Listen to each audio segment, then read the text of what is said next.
RM teaching classes में आपका स्वागत है। आज वापस हम नया लेक्चर लेके आए हैं। हमारी एक्सरसाइज जो 8.1 चल रही थी क्लास 10th का, वो क्वेश्चन नंबर 3 ये है। दिया हुआ if sin a = 3/4 calculate cos, हमें फाइंड करना है cos a and tan। देखो भाई, हमें गिवन क्या दिया हुआ है? गिवन दिया हुआ है sin a = 3/4। तो आपको पता, मैंने पहले भी पढ़ा दिया है, पंडित बद्री प्रसाद हर बोले साइन cos tan पूछा क्या है? साइन, बेटा साइन की वैल्यू किसी a की मान थीटा की मान होती है p/b इक्वल टू होता है ये होगा 3/4। इट मींस हमें एक ट्रायंगल बनानी पड़ेगी। बेटा ध्यान देना इधर, ये मैं ट्रायंगल बना दी a b c। बेटा थीटा कहाँ पे मानना है? a पॉइंट पे। तो हमने अब देखो परपेंडिकुलर, देखो लेट कर लेते हैं। मैंने बोला परपेंडिकुलर थीटा के सामने वाला परपेंडिकुलर जे आ गया बेटा 3। अब बेटा बेस कितना आ गया? बेटा हमारे पास आ गया परपेंडिकुलर अपॉन हाइपोटेन्यूज। तो हाइपोटेन्यूज बेटा लंबी वाली साइड मिल गई है बेटा 4। लेट कर लेते हैं a से लेकर b तक आ गया 4k। मान लेता हूं कुछ k तमाशा कर मान ली, इसके साथ मैंने k लगा दिया और उसके साथ आ गया। उसके बाद क्या दिया हुआ है? b और c। bc बेटा कितना दिया हुआ है? 3k मान लो, ठीक है बेटा। अब देखो, मैंने आपको पहले ही बोला हुआ है, जब हमारे पास राइट एंगल ट्रायंगल होगी तो जब हमें दो साइडें दी और तीसरी साइड को फाइंड करना हो तो हम किसका यूज करते हैं बेटा? पाइथागोरस थ्योरम का। देखो why using Pythagoras theorem. Pythagoras theorem क्या कहती है? हाइपोटेन्यूज का होल स्क्वायर क्या आ गया? AC का whole square is equal to आएगा AB का स्क्वायर प्लस BC का क्या आएगा बेटा? स्क्वायर।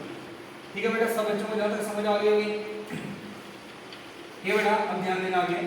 अब देखो बेटा a और c कितना आ गया बेटा? हमारे पास में मान लिया 4k का square is equal to AB। a और b बेटा हमें निकालना है, तो निकालना रहने दो। प्लस क्या आएगा? BC का स्क्वायर। बेटा BC का हमारे पास आएगा 3k का बेटा आएगा स्क्वायर। 4 का स्क्वायर 4 4 जाएगा 16k का स्क्वायर इज इक्वल टू क्या आएगा? AB का स्क्वायर प्लस क्या 3 9k का square.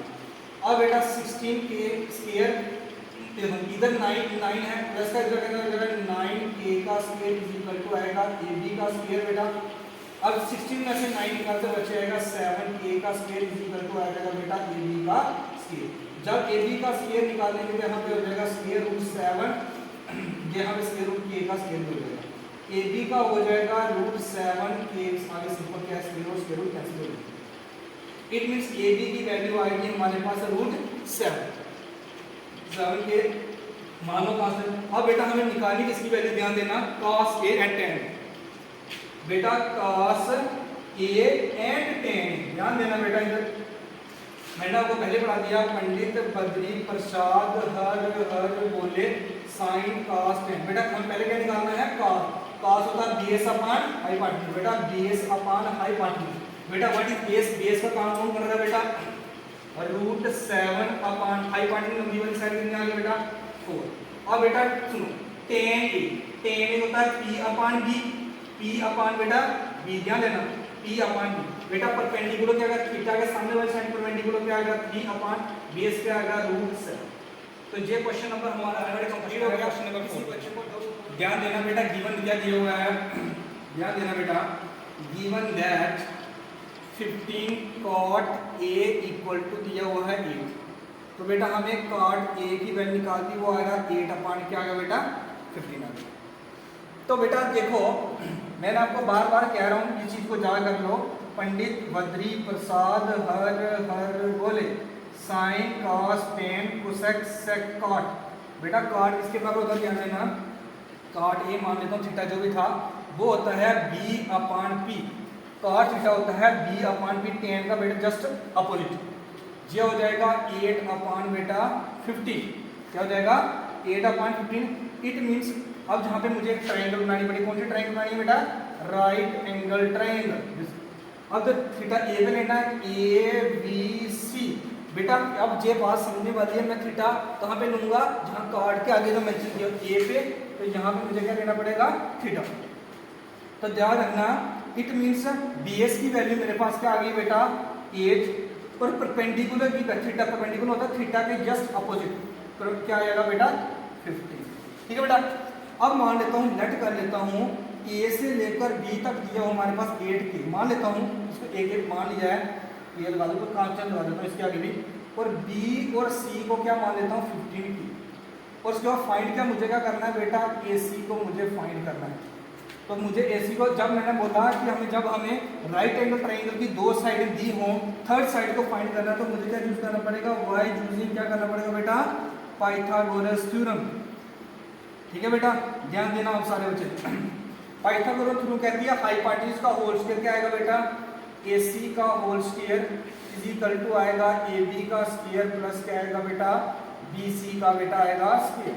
But is A and C बेटा डिटरमाइन करना है, जो करना है तो उसका रहने दो जैसे से। और AB क्या आएगा बेटा 8k का स्क्वायर प्लस B और C आएगा 15k का स्क्वायर। AC का स्क्वायर इज इक्वल टू आएगा 8 क्या होता है 64, A का स्क्वायर 15 जो होता है 225k का स्क्वायर आएगा। ठीक है, आप इसको मल्टीप्लाई करके चेक भी कर लेना, हम नेक्स्ट में करवा देंगे आपको, जिस बच्चों को ये नहीं आता होगा। तो अब इन दोनों को बेटा ऐड करो, 225 और 64 को, 5 और 4 बेटा कितने हो गए 9, 6 और 2 हो गए 8, क्या होता है 289, क्या आएगा 289 क्या आएगा k का स्क्वायर। बेटा जस्ट जहाँ तक सब बच्चों को समझ आ गई है, तो समझ आने से हमें बेटा AC फाइंड करना है, तो जहाँ तक उतार लो बेटा, थोड़ा सा मिटा देते हैं जहाँ से बेटा इसको मिटा दिया बेटा। तो देखो AC की वैल्यू आ जाएगी √289, आगे √a का स्क्वायर अलग से हो जाएगी। AC की वैल्यू जो हो जाएगा 17 मल्टीप्लाई बाय 17 करके चेक कर लेना, जो root and square root cancel हो, स्क्वायर कैंसिल हो गया तो मिल गया k। इट मीन AC की वैल्यू हमारे पास 17k आएगी। इट मीन AC की वैल्यू हमारे पास क्या आएगी बेटा 17k। जहाँ तक हर बच्चे को समझ आ गया होगा, मैंने हर एक चीज को डीपली से बताया है। अब मुझे जो वैल्यू डिटरमाइन करनी है वो मैं इसको मिटा रहा हूँ बेटा, इसको मिटा रहा हूँ, एक बार नोट कर लो बच्चे, जिसने नोट करना है। तो अब हमने बेटा बिल्कुल आसान हो गया हमारे लिए क्वेश्चन, जो फाइंड करना है साइन ए। क्या फाइंड करना है, साइन ए। साइन होता है P अपॉन B, बेटा पार्टी P perpendicular upon base, perpendicular theta के सामने वाली साइड परपेंडिकुलर क्या होगी BC upon height base, sine होता है परपेंडिकुलर अपॉन हाइपोटेन्यूज, क्या होगा परपेंडिकुलर अपॉन हाइपोटेन्यूज, तो परपेंडिकुलर आ गया BC, हाइपोटेन्यूज क्या आ गया बेटा हमारी A और C, तो B और C हमारा आ गया 15k डिवाइडेड बाय A और C आ गया 17k। इट मीन दोनों को कैंसिल करके मेरा वहां आएगा 15/17। उसके बाद मुझे फाइंड करना है sec E। बेटा sec कहाँ पे होता है, जस्ट cos का अपोजिट, क्या हो जाएगा cos होता है B अपॉन H, sec होता है H अपॉन B, क्या होता है H अपॉन बेटा B। Hypotenuse upon base, hypotenuse कितना आ गया बेटा मेरे पास 17 अपॉन बेस कितना आ जाएगा A। ये हमारा बेटा क्वेश्चन नंबर 4 भी कंप्लीट हो गया। अगर किसी बच्चे को डाउट है वो मुझे कमेंट करके कह सकता है सर मुझे इस क्वेश्चन को और अच्छे डीपली से। Thank you for watching this video.